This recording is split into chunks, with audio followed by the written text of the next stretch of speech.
Ocean side, watching a plane flying the lanes up above. Eyes Aloft. The 4th Fighter Command of the United States Army Air Forces, in cooperation with West Coast radio stations, presents this series of Monday evening programs honoring the 150,000 volunteer civilian observers and filter center workers whose round-the-clock vigilance keeps watchful guard of the Pacific coast against attack by enemy planes. Eyes aloft, night and day, we'll help protect the USA.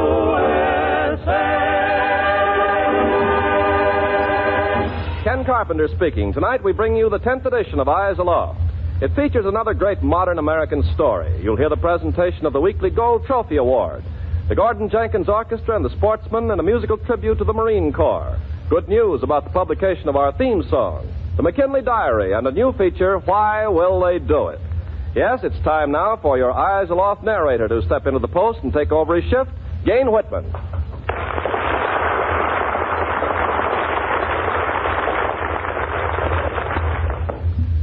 Good evening, ladies and gentlemen. Our first story tonight comes from Northern California. We've called it, Give a Man a Bicycle He Can Ride to Duty.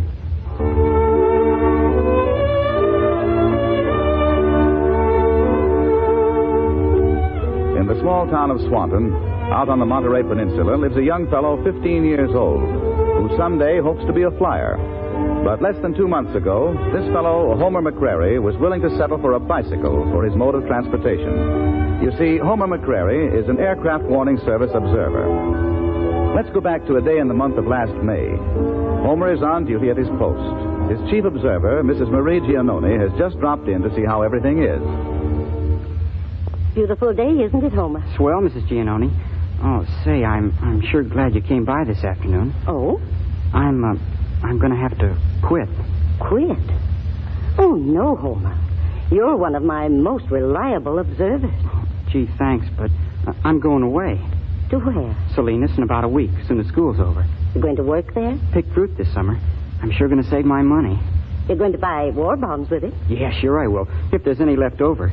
Gosh, Mrs. Giannone, I got to buy me a bicycle. A bicycle? Yeah, I figured it all out. I come here to the post after school 7 days a week. Yes, I know. You come every day.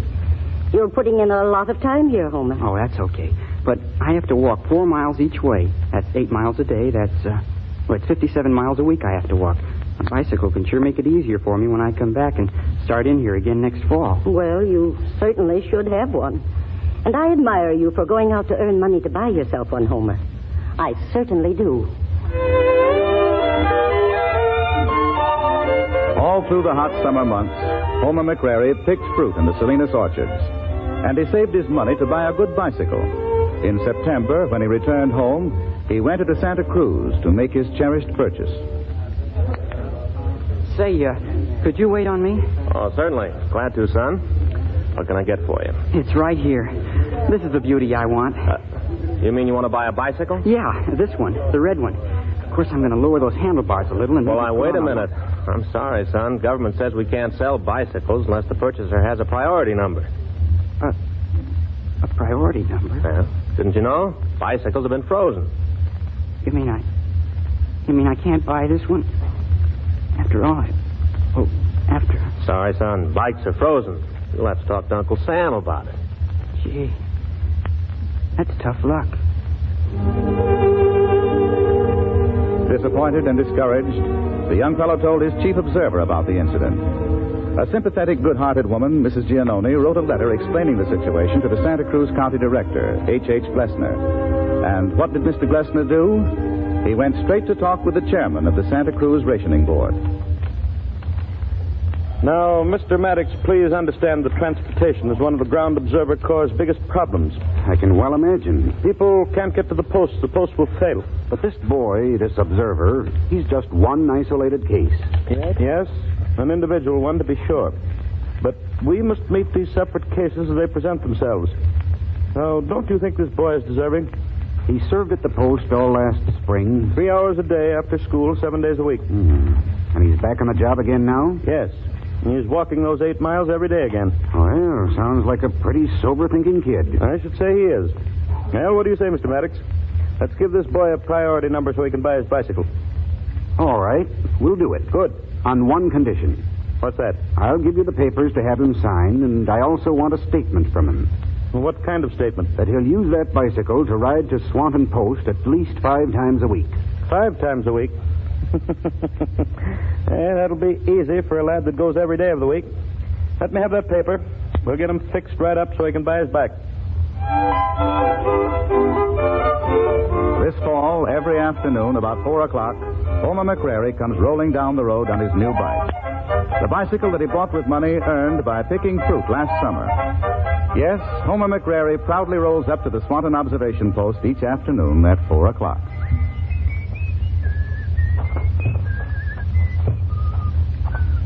Hello, Homer. Oh, gosh, Mrs. Giannone. I'm glad to see you. Yes, but see who's come to pay the post a visit this afternoon. Mr. Glessner. Gee, glad to see you, Mr. Glessner. Well, I'm glad to see you, Homer. Say, did you get my letter? Gee, thanks for everything. You're welcome for anything Mrs. Giannone and I might have done to help you out. If it hadn't been for you folks, I wouldn't have my bike. Here, Homer. I brought you these. What's that? Magazines about aviation. Oh, brother, wonderful. Well, you said you weren't going to be riding a bike all your life, Homer. No, I'm going to take up flying as soon as I get out of high school. Gee, these are swell. Thanks a lot. You're a swell guy, Mr. Glessner. Oh, hey, wait. What, Homer? Don't you hear it? Oh, there it comes. A plane going east. I got a report at Prado. Well, right on the job. Well, I have to admit I didn't hear it till he mentioned it.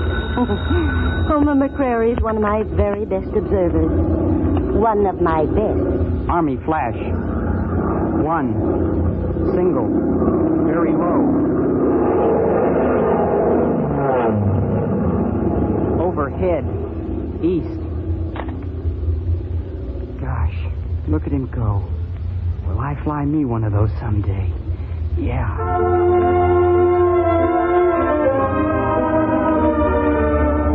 Yes, today and every day now, Homer McCrary rides his bike to the observation post. Someday, as he dreams, he will fly the planes he is now reporting.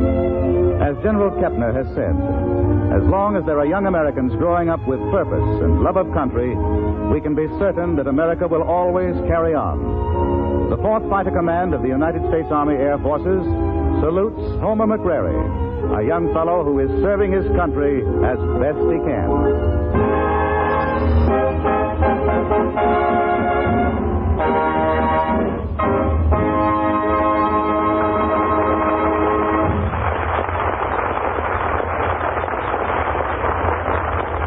We have some good news to reveal today. Good news for all those who bothered to write a letter or drop us a postcard regarding whether or not our theme song, Eyes Aloft, should be published. A most impressive pile of mail has come in from you people in the last 2 weeks. And incidentally, the Los Angeles Filter Center designed an enormous postcard about 4 feet long and 3 feet wide and sent it to Gordon Jenkins last week. On the back, it held the signatures of nearly 1,200 persons who desired to have the song published. All of your mail was placed before several top-ranking music publishers, and they were all interested in the song. This morning, Gordon Jenkins, the composer, signed contracts with the old, reliable New York music publishing firm of Shapiro Bernstein. And within a short time, Shapiro Bernstein will have printed attractive sheet music copies of Eyes Aloft, and you'll be able to purchase it over the counter in your local music shop and dime stores. Remember, all profits to the composer, Gordon Jenkins, are being placed in a bonded account. And when they're sufficient, one or more worthy communities will be selected by a board of judges, and an observation tower will be built and presented at no cost to those communities. Perhaps your community will be so honored. We'll advise you on this program when the song is ready for sale. Here now, Gordon Jenkins and his orchestra and the Sportsmen join the thrilling music of Eyes Aloft with the traditional fighting song of the Marine Corps. It's Eyes Aloft in medley with the Marine Hymn.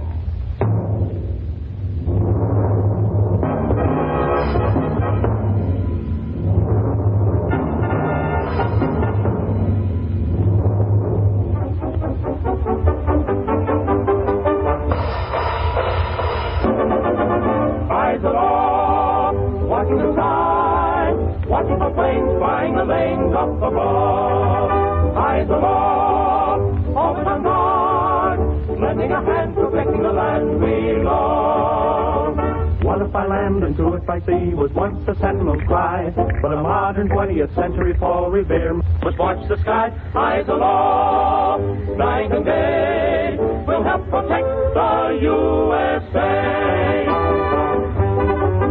From the halls of Montezuma to the shores of Tripoli, they have fought our country's battles on the land as on the sea, as to fight for right and freedom and to keep their honor clean. They are proud to claim the title of United States Marine.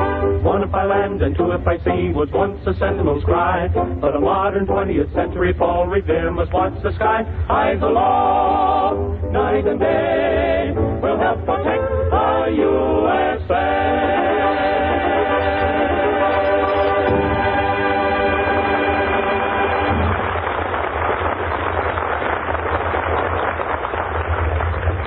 Tonight we are introducing a new thumbnail feature. Listening time, 2 minutes. Title, Why Will They Do It? It's our new brickbats and bouquet department. Tonight we have wait and see. You be the judge. And those in the studio here will have a chance to vote when it's over. Why will they do it? This one actually happened last week. We won't name the town. We won't name the state. A woman who had once been an observer and who had quit after 2 weeks of grueling service because she got a kink in her neck from looking up for airplanes or some other equally silly excuse, was caught doing this. She lived on a farm. Her telephone was on a farmer's party line. We admit that some of her neighbors might have been a little bit gappy, but this is what she did. We let you be the judges after you've heard. Then you can either boo or you can give a round of applause. Now, listen and make up your mind how you want to cast your vote for this particular lady. One afternoon, she went to her phone to make a call. Well, talk. Some people talk all the time. They just live on the phone. But I hope it isn't busy yet, or I'm apt to... Well, listen, Bunny. Can I come over and see you tonight? Well, do you think you should? Well, gee, don't you love me, Bunny? Oh, sure. My... Can I come over tonight? Hey, we can go for a ride or something. Well, How I'll about if we just put go an end to whipping out that the puppy end of the love park? talk. it's an awful I'll long show them they way. can't ride the phone all day I know, but long. You're beautiful out there. Now we'll see. Honey, what do you say? Well, Hello. you sure you want Hello, to see who's me? on the line? Hey, lady, this line is busy. We're talking. Oh, yes? Well, you can just stop. This is an Army flash. Army Flash. Oh, my gosh, Bunny. We're supposed to hang right up. We are. Yeah, you've got to let the Army have the phone. Goodbye, baby. Hey, I love you. I love you double anything you say. Bye-bye. Well, I should think. That cleared the lines fast enough. Army flash. Well, now maybe I can call Mr. Slumblestum. Find out if Oscar's still drinking so much beer Saturday nights when he goes to town. I ought to tell Mabel what I heard about Oscar the other night. Hello? Oh, hello, Mabel. How are you? This is Maud. I just wanted to call up and chin a little. How's Oscar? He's fine. It's a nice day today. Looks like rain over my way. Don't hear. Say, Mabel, did you hear what happened to Hattie Hennifer this morning? Well, now, the way I hear it, Hattie... Why will they do it? Well, folks, what do you think of anybody who'll do a thing like that? What's your vote for this woman? A boo or a round of applause? Boo! You bet. She deserves a good, solid boo-ket. And I'll tell you something else. She committed a very serious offense in the eyes of the 4th Fighter Command of the United States Army Air Forces. She violated the use of the telephone system, violated the use of the coded emergency call, Army Flash, and she is subject at this very time to severe penalties. We hope such a thing never happens again. Yeah, why will they do it?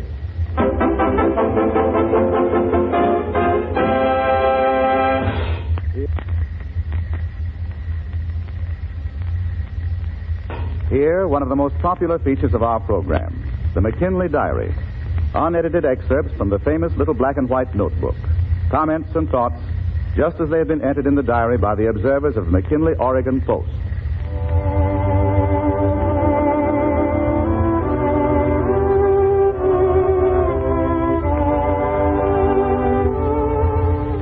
Now, the first gentle rains of fall have come to the little mountain valley. Rains that have washed away the dusty cares of summer, Now spruce, pine, and fir trees stand in stately verdance, richly green and clean for God's washing. On the hillside slopes, circles of fallen leaves lie on the ruddy earth beneath fruit trees to make pleasant patchwork of the countryside. These days, there is a feeling of things to come, of holidays, Thanksgiving, Christmas time. But holidays won't mean quite the same at home this year. This year in the Valley, there will be vacant chairs when families gather at festive boards. For many of the Valley's boys have gone away to serve their country. A simple monument to those fighting men stands in the midst of the Valley today, a tiny, unpainted shack. It is the observation post. Here, shall we step inside a moment? Yes, there it is, lying open on the table. The Diary of the Watchers. Let's look at some entry that has been made in it. Let's see what this one here says. August 23rd, a week of thrills. Chief one, Vern, got a 5-day furlough and came home. He looks taller and is in the pink of health. Saturday at 6 a.m., he left for Santa Ana Air Base, but expects to be transferred to the electric service somewhere. Verna Hansen. Yes, many of the Valley's boys are in the service now. Well, let's turn here to September 8th, 4 o'clock in the morning. As I sit here and listen to the roll of thunder and watch the flashes of lightning, the thought crosses my mind. Suppose this was the din of battle, man-made, instead of the natural element. A crash just passed that rocked this small shack. I'm not afraid of thunder and lightning, but would relish some company just now. A few drops of rain are falling on the roof. I do hope it really rains hard, as I'm sure there'll be forest fires follow this terrific lightning. I can see my neighbor's house a quarter of a mile away every time the flashes come. And oh boy, the heavens must have opened up and spilled the rain now. Boiler factory would be a quiet place compared to this little 6x8 shack right now. And jeepers, the roof leaks. I think I'm going to cover up my head if I can find something to cover it with. Yours till dawn, Mabel O'Sullivan. Time to read just one more entry. Then we must hurry on our way. Here's one, written September 14th, by a man who has since enlisted in the Army. Monday morning, 2:30 a.m.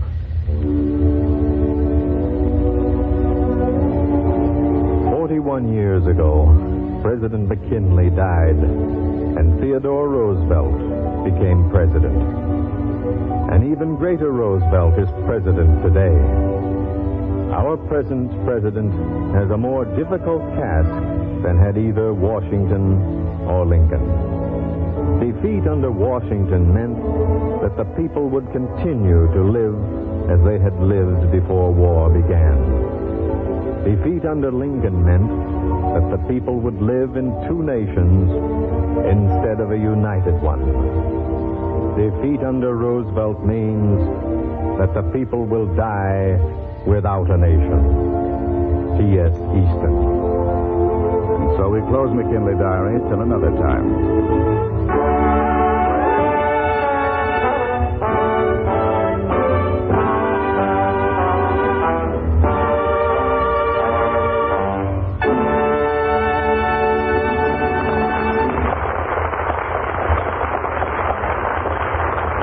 Some communities, the Ground Observer Corps group have come to add colorful social flavor.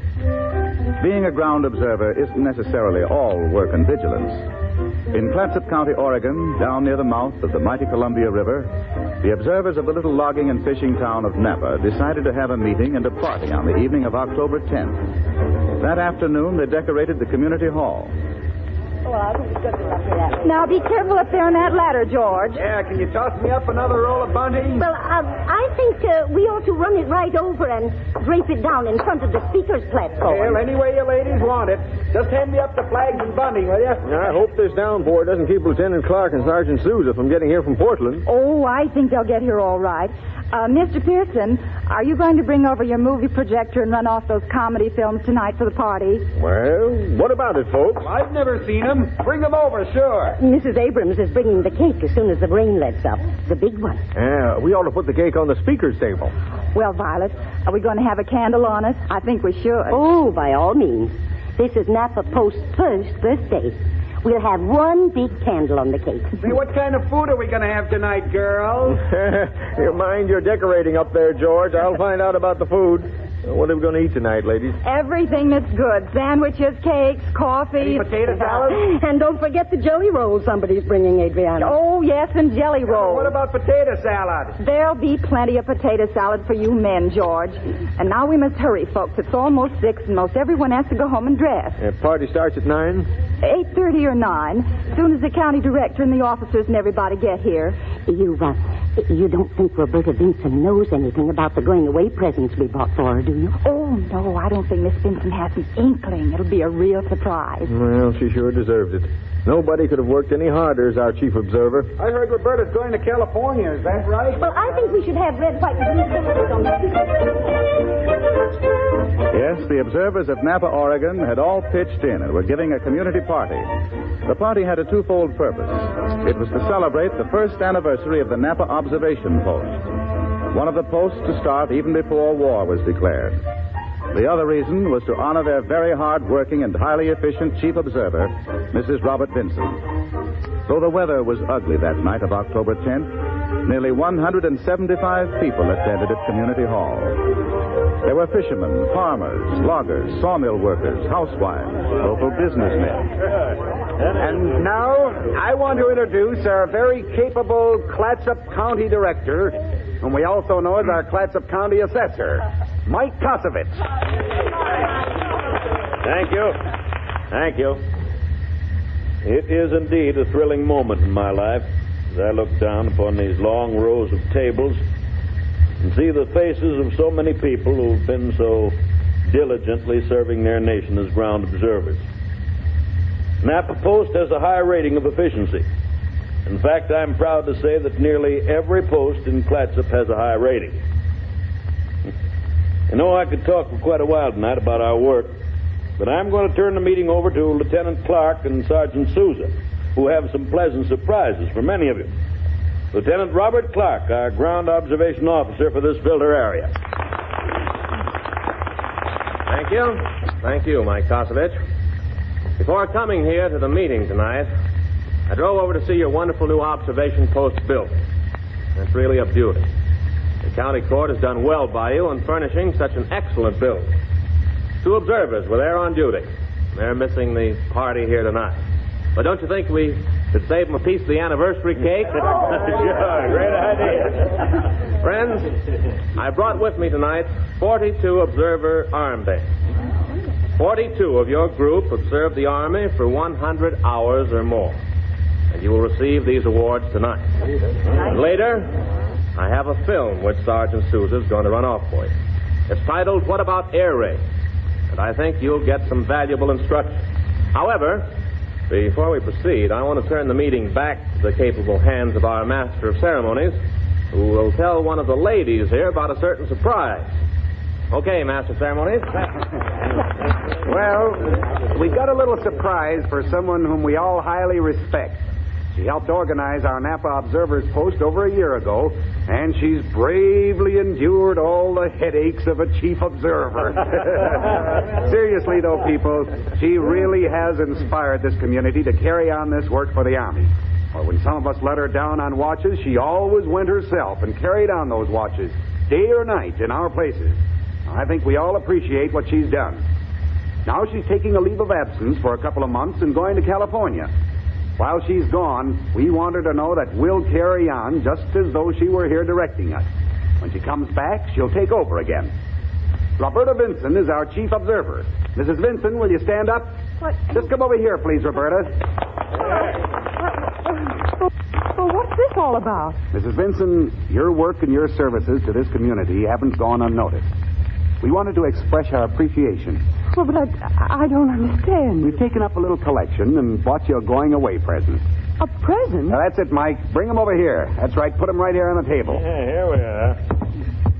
Oh, dear. 2 pieces of airplane luggage, Roberta. Oh, they're beautiful. They're beautiful. Oh, how can I ever thank you, Peter? Oh, but open them up. There are a few little knickknacks inside. More? Here, I'll open this one. And this one, I think.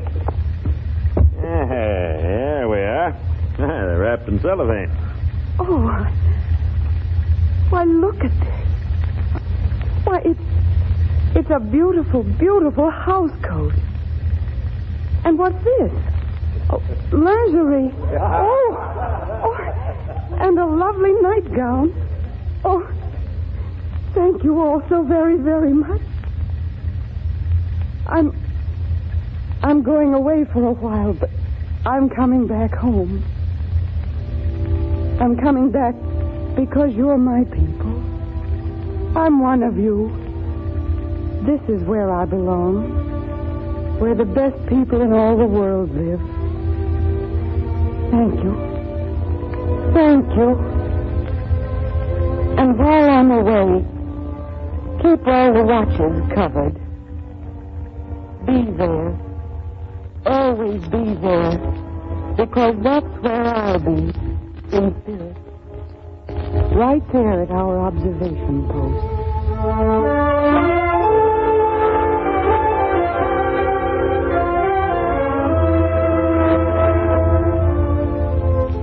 So at least one community showed its chief observer that her work had been appreciated. Where there is such community thinking, such community spirit, there cannot help but be good things. The Napa, Oregon observation post is outstanding because that community is imbued with a solid American attitude.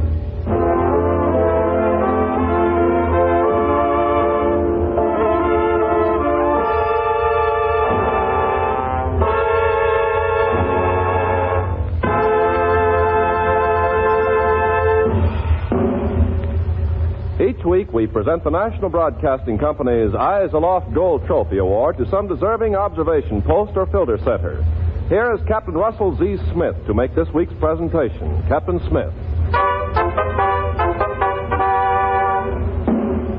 American spirit is built not on the thoughts and feelings of an individual, but upon the collective attitude of communities. When a community's thinking is healthy, it is indeed a prosperous spot on the American map.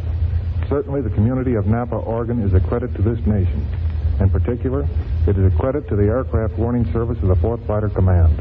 It is with pride that we present this week's Eyes Aloft Gold Trophy Award to Napa, Oregon Observation Post.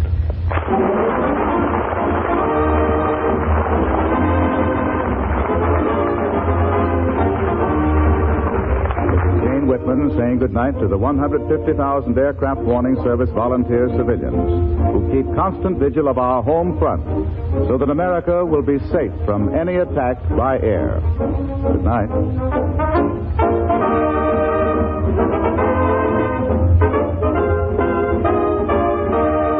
Eyes Aloft is written and produced by Robert L. Redd. The music is composed and conducted by Gordon Jenkins. Next week, we present from San Francisco Mr. James C. Shepard, Director of the 9th Civilian Defense Region. This is Ken Carpenter, charging you to always remember, Eyes Aloft.